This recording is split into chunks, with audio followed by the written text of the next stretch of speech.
Bonjour à tous, infiniment heureux de vous retrouver pour partager avec vous une belle histoire de nos sages. L'eau du fleuve abondait avec puissance et force, et Rabbi Zera se tenait au bord de ce fleuve, et il se posait la question « Comment vais-je pouvoir traverser ce fleuve et continuer ma route vers Eretz Israël ?» Rabbi Zera était un grand sage du Talmud. Il vivait avant cela en Bavel, en Babylonie. Aujourd'hui, c'est appelé Irak. Après la destruction du Beth Amikdash, le deuxième, il y a beaucoup de Juifs qui sont partis vivre en Babylonie. Et c'est de cette façon-là que s'est ouvert un centre où beaucoup d'hommes étudiaient la Torah. De grands sages, de grands Talmidei Chachamim ont vécu à Bavel. Et c'est ce qui a donné d'ailleurs le Talmud Bavli que nous connaissons tous, le Talmud. Rabbi Zera voulait vraiment monter en Eretz Israël. Mais il a attendu qu'on lui envoie un signe du ciel. Il savait et il le croyait dans son cœur, dans son âme. Il savait qu'Eretz Israël, c'est comme le palais d'un roi.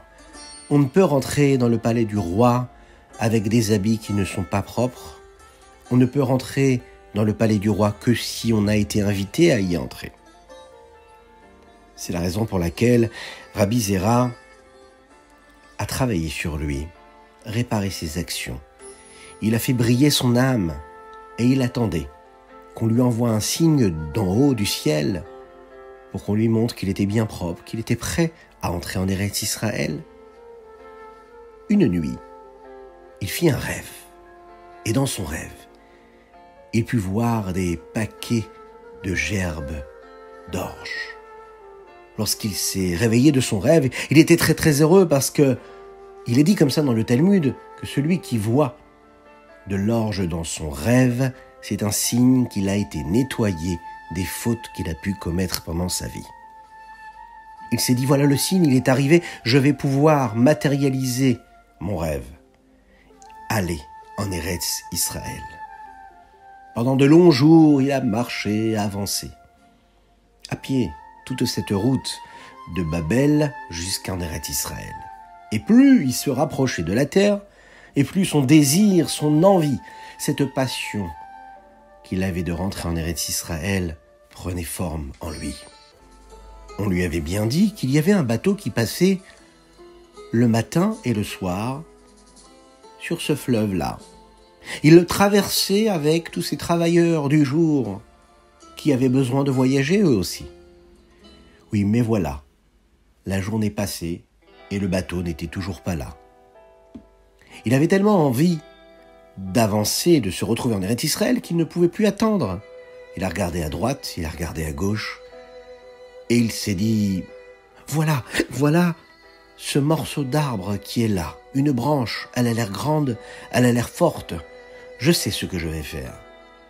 Je vais marcher sur ce bout de bois qui est attaché à une corde et puis je vais pouvoir traverser le fleuve de cette façon-là. » Vous l'imaginez, Rabbi Zera, qui avait plus l'habitude d'étudier la Torah que de traverser des fleuves, bien sûr, n'avait pas toutes les forces pour cela.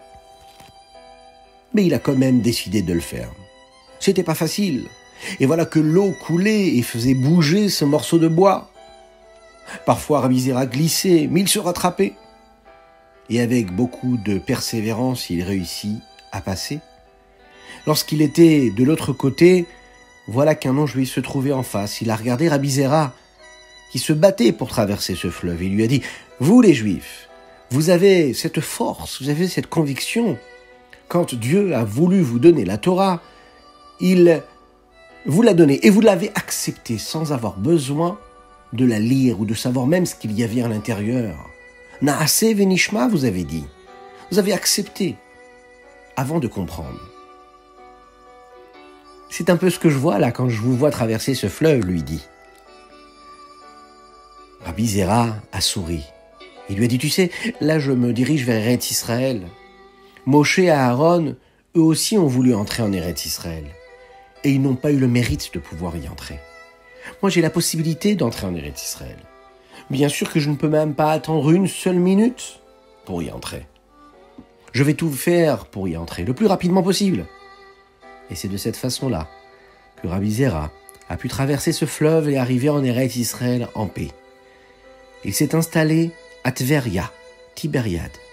C'est là-bas qu'il a étudié la Torah de la bouche même de Rabbi Yochanan et de Resh Lakish, jusqu'à ce qu'il devienne lui-même un des grands sages du Ham Israël, Rabbi Zera. Voilà ce qu'on pouvait raconter aujourd'hui comme belle histoire. On vous souhaite plein de bonheur, plein de bénédictions. Et aujourd'hui, la dédicace, elle est précise. Elle est pour Lévi, qui célèbre aujourd'hui son anniversaire de 7 ans. C'est une dédicace qui est offerte par ses frères et sœurs, qui lui souhaitent un grand Mazal Tov. On précise que Lévi habite Montreuil. Et donc, un grand bonjour à toute la famille. Et que l'on se retrouve très bientôt dans la joie. À bientôt!